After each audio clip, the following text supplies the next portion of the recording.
Welcome to Lambo Bisaya. Welcome sa atong YouTube channel og karon ang atong first ever vlog. So, please lang ayaw kalimot pag-subscribe.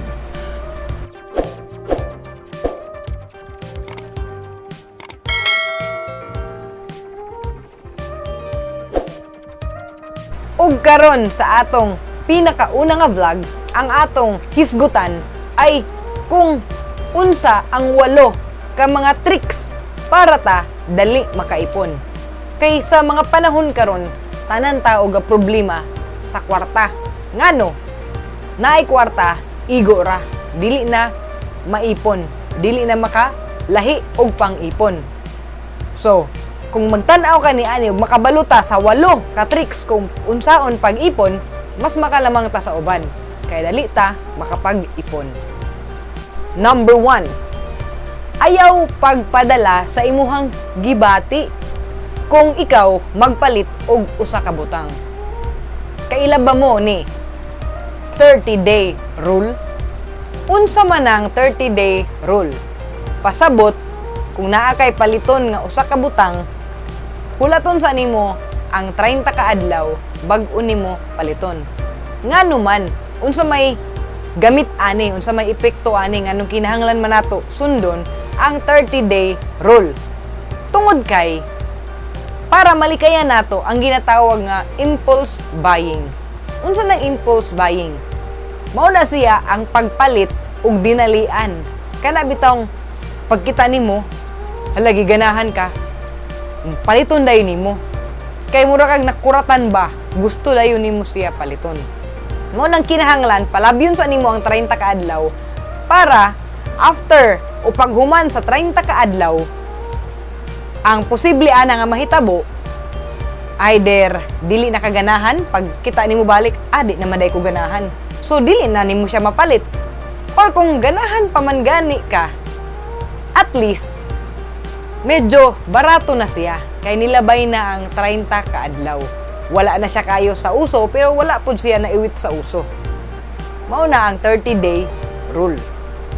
Number 2. Oh, magic no. Na ako'y magic. Mao nang isa sa akong kuan diani nga video nga na ako YouTube channel kay Magicira ko. Na ako'y magic. Diba na dayon, wala pa ko nag-ablis ako ang pentel pen. Tarong sa na ako akong bukay para dili tama. Ala siyempre. Sikat beta. Nganong kinahanglan ka mukaon bag-o ka mamalit. Di ba? Kay kung gutom ka tapos niadto ka ng grocery ka na malingki ka, pagkita nimo pagkaon, mag heart na imong mata, mura na kag na-inlove sa pagkaon. Bisag wala sa budget, bisag ang imuhang kwarta, igo ra pagpamalit og isda kay gutom na kaayo ka. Imo man gyud dayon nang i-justify nga gigutom man gud ko, mao nang nipalit ko. So, magasto nimo ang imong kwarta nga wala di ana nga budget. Kay gali, di na nimo mapungan, gigutom na ka, gigutom na ang imong bitok. Pero kung mikaon ka, bag-o ka na malingki, pagkaadto nimo sa palengke o sa grocery store, tapos naay mga sa kilid na mga pagkaon, bisag unsa pa na kalami, busog man ka, dili ka matintal, igo na lang ka mo tan-aw, di ba? Kay busog naman ka, alangan magmupalit ka, tapos kauno nimo, magsuka-suka ra gihapon ka sa kabusog. So mas maayo nga bag-o ka mamalit, magkaunsa ka, nga dapat dili ka gutom. Ikatulo, another magic na pod. Ang ikatulo, butangi og label ang imong mga ipon. Ayaw isundog sa inyong relasyon. Di bitaw, kini ang seryoso. Kamo, mas ganahan jud mong mga binuang.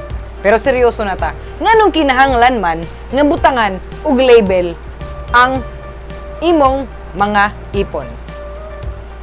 Kintahay, naa kay alakansya. Butangan nimo og pangalan sa imong mama.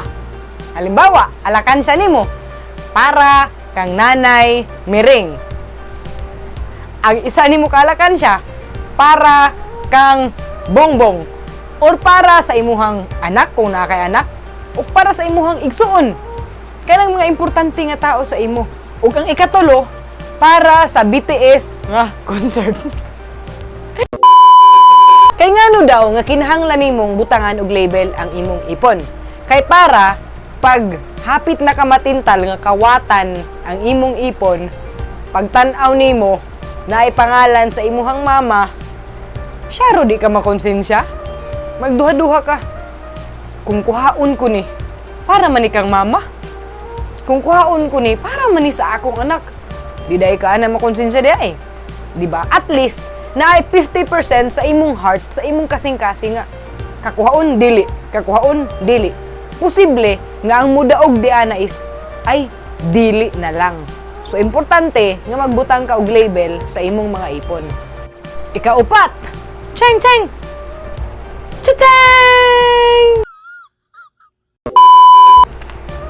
Paglahi, una, para sa ipon, bag-o o adiser sa gasto. Ngano man daw, nga kinahanglan ka, kintahay, makadawat na ka sa imuhang love nga sweldo. Pagdawat nimo, syempre, ilahi daan nimo ang para sa imong savings, ang para sa imong ipon. Adiser, ang gastos. Lisod no? Lisod buhato no? Kay naanad naman guga, sama sa pagkaanad nimo sa iyaha. Bitaw, kung maglahi naman gud ka daan para sa imong ipon, tapos ang mabilin, mauna lang tong imong paiguan. Nakabantay mo, bisag pila na lang ang mabilin sa atua, mapaigo gihapon nato. Kay naa naman sa atong utok nga, wala na tay choice, wala na tay mabuhat. Mao naman lang yun ning nabilin, so paiguo na lang. So ang imong buhaton, ilahi nimo ang ipon, ilahi gyud ha. Tapos kadtong mabilin, imong hunahunahon nga wala na kay lain kwarta. Kadto na lang gyud nga nabilin. So kapag kadto ang nabilin, kadto na lang imong paiguan. Ang epekto ana, pagbuhaton na nimo ka isa, kaduha, katulo, kaupat, kalima, hangtod sa pirmi na, maanad na ka, mahimo na nimo siyang habit. Naandan na nimo siya ba?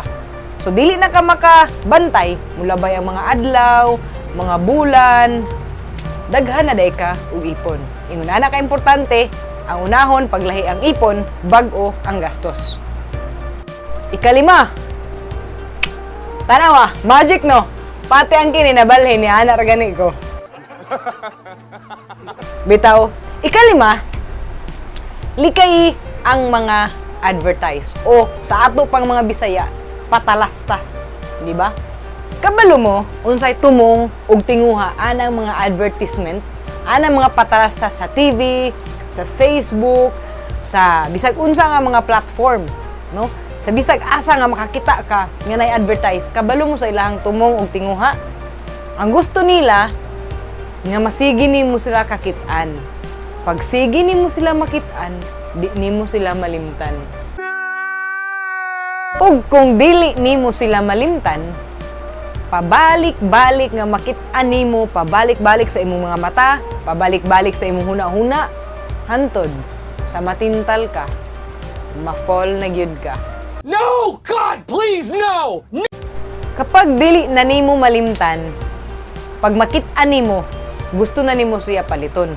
Labi na kanang mga mahilig sa online shopping, nya mulabay dayon sa mga TV o bisag unsa na lang nga mga patalastas o advertise, madugay, matintal na ka og palit. So para dili ka makapalit, malikayan nimo nga matintal ka, ayaw og sige og tan-aw og advertise. Ikaunom, pagbuhat og listahan. Pag mamalit na ka, pag mamalengke na ka, pagbuhat po og listahan, maluoy ka. Kay kung wala man gud kay listahan, pag adto nimo, kadtong mga importante nga kinahanglan nimo paliton, mao pa toy imong malimtan. Tapos, ang imo na hinuong mapalit, kadtong wala sa budget. Kadto bitong pagkita nimo, Ay, oh, kinahanglan ko ni. Ay, oh, gusto ko ni. di wala sa imong lista. Dili nimo angay paliton kay wala sa imong budget. So mas maayo nga naa kay listahan. para sa pagpalit nimo sa palengke o bisag asa nga tindahan, dili nimo malimtan. Kapito, pagbayad gamit ang kwarta. Unsa may epekto ano? Nganong kinahanglan man nga magbayad ta gamit ang atong kwarta. Di ba nay uban kanang mga sosyalan, nay debit card, nay credit card, nay mga card, pero walay ID card ha. Walay ID card. Kana tanan nga mga card ginagamit na sa kasagaran karon. Pero ngano daw nga kinahanglan magamit ta og kwarta pangbayad, dili gamit og credit card ug uban pa nga mga card. Unsa daw epekto ani? Makatabang manggod na pag naa kay kwarta, pag gawas nimo sa kwarta, bation daw nimo nga hala. Gamay na lang akong kwarta. Patanaw daw nimo sa imong pitaka ba? Hurot, Naman di ay. Ala, 20 naman lang di ay ni. di ba? Pero kung credit card imong gamit, hala. Pahi-swipe ra ka. Wala na ka nakabantay. Wala na nimo napansin. Milyon na mo nagawas. Di ba? Nabuto na dayang imuhang card. Kay ganun, nahurot na. Wala man kay pakialam, kay wala man nimo batia. Di ba? So mas maayo nga magamit ka og kwarta. Kay para kada gawas nimo sa kwarta, makita nimo, Ay, pahurot na. Ay. o di ba? So mas maayo nga kapag ka mamalingki ka, mamalit ka, mag-shopping ka, pagbayad gamit ang kwarta.